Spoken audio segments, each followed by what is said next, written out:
And now do to you and yours, whether you are. Hope you're safe with this coronavirus. And I want to talk about the death of capitalism and the transition from our selfish capitalist model to a selfless one. In many respects, the coronavirus, or I call Natsukaze, right there, Natsukaze, the summer wind, is blowing.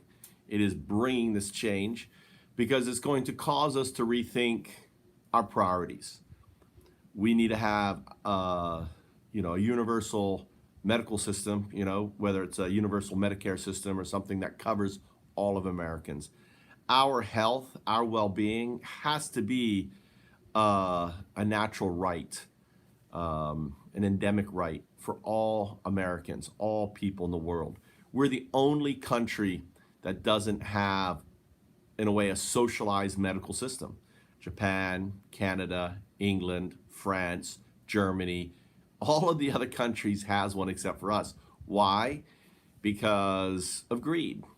Doctors want to basically be, multi millionaires, and the entire medical system that we have set up now is based on lawsuits and everything else. The whole legal system we have is there for the benefit of a few, and the coronavirus is going to cause us to have to rethink that.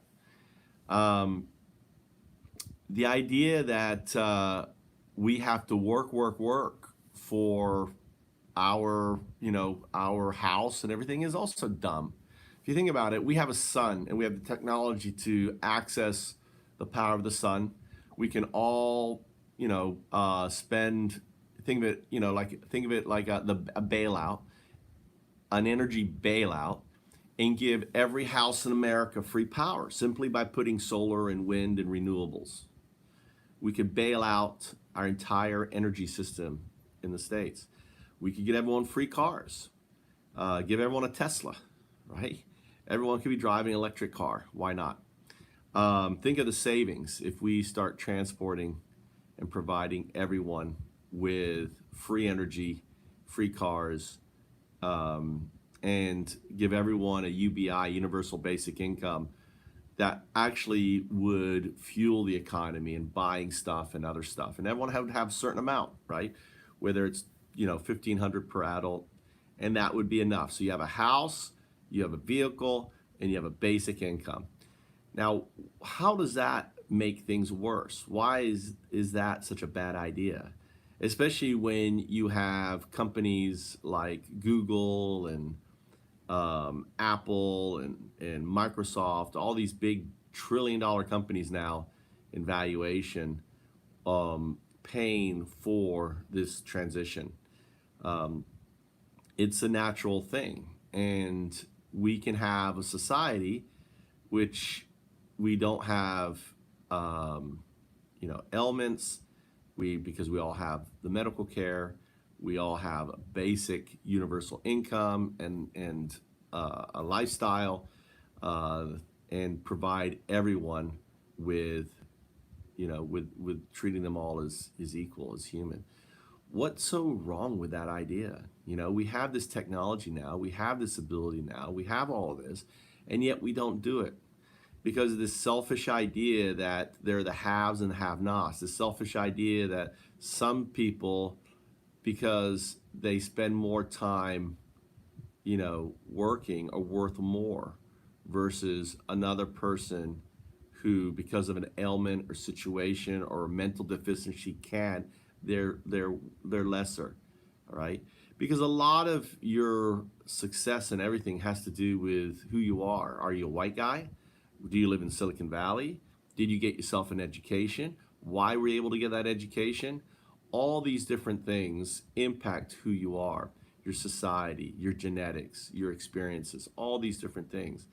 And to say that one person is more important than another because they happen to have a better genetic and societal and experience disposition is really a fallacy. We're all humans. We're all born. We're all going to die. That's the bottom line. And we should provide everyone with the the best experience of this thing we call life. This short time between us coming out of the clouds, that's the raindrop, that's our birth, right, as a raindrop, and hitting the ocean, and that's our death. And that cycle of us coming and going, that's it. We're here for such a short time. And for us to ultimately think that other people are not worthy is wrong, and we need to change it, especially when we have the ability to do it. So the coronavirus is speeding all this up because, as we will see in Florida, what's going on, the lockdowns, small business owners are the ones that are getting devastated. The bar owners who are being forced now to have their businesses shut down. They're the ones that are going to hurt the most. So I want you to think about that.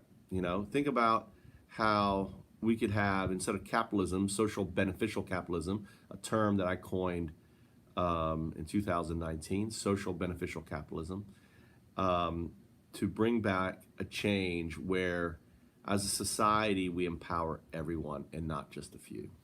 I'm down to you.